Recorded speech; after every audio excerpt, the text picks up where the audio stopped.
I added a charge animation, which I'll use to chase down the player. I made the charge animation follow a sine wave. It intercepts the x-axis at pi. I want each half arc to span 3 segments, so I'll use intervals of pi divided by 3. The y value ranges from 1 to -1, which I'll scale up to 150. First, I add a new animation named Charge to the animation player. Set the duration to 6 seconds and enable looping. The space worm script is already cluttered, so I attach a new script to the animation player to handle the setup. I get the charge animation and tail segment and set the index to 0. For each segment, set x to index times 150 and y to sine of index times pi over 3, scaled by 150 as well. Get the relative bone path and add a track of type value. Set track path to modify global position and insert a new key at 0 seconds with the current position. Then set segment to next segment and increment the index. Then, in the spaceworm build and destroy segment functions, set up and play the charge animation for each generated worm. Also enable visible collision shapes.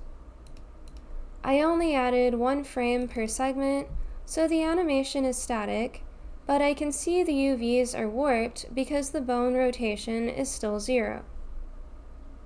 I move the position calculation to its own function, so I can easily get the next position.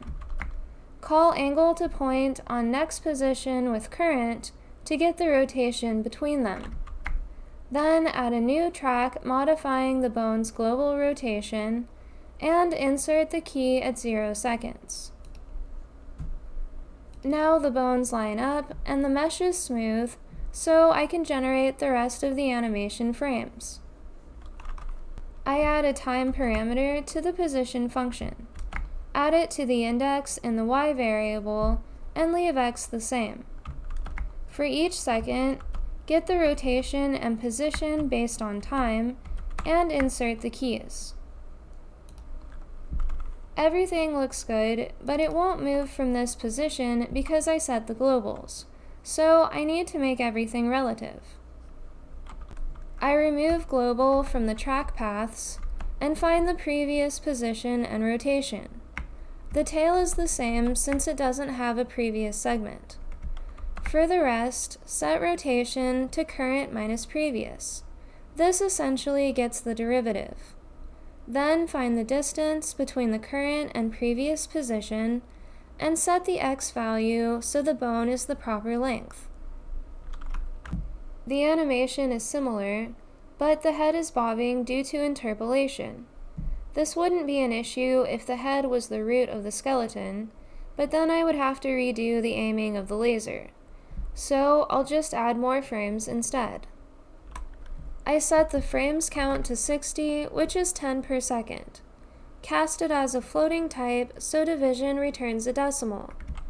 Change the for loop to f in frames, and set time to f over frames times 6.